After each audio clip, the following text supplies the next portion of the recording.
All right, and staying in Ethiopia now, President William Ruto has held several bilateral engagements since his arrival in Addis Ababa yesterday, including with Ethiopia's Prime Minister Abiy Ahmed. This centered around Kenya's security mission in Haiti, AU reforms, and Raila Odinga's candidature for the leadership of the AU Commission.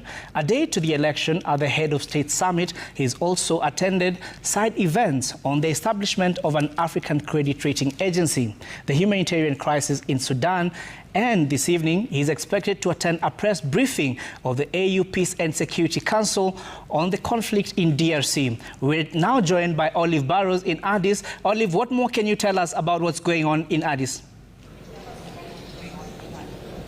Well, just listening to the previous report there, you seem to already be very well informed as far as the side events that President William Ruto has taken part in. That report was on the establishment of an African credit rating agency, and in his speech he slammed global credit rating agencies as misrepresenting, distorting and understating Africa's reality given her resources. But aside from that, he's also attended a side event on the humanitarian crisis in the Sudan, where he reiterated Kenya's pledge of $1 million in support of humanitarian aid.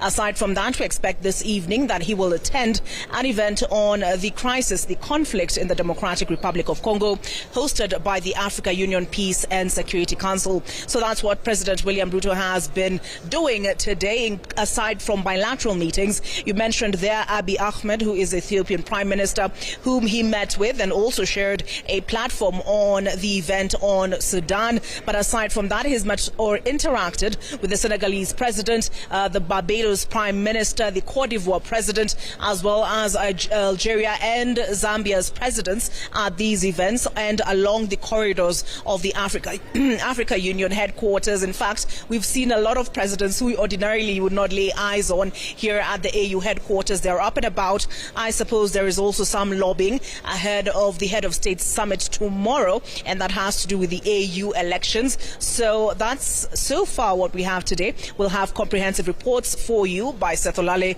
Stephen Leto, who has an update on who is accompanying, or rather who has come to support Raila Odinga ahead of that election tomorrow for the AUC chairmanship. And we've seen the Mombasa governor.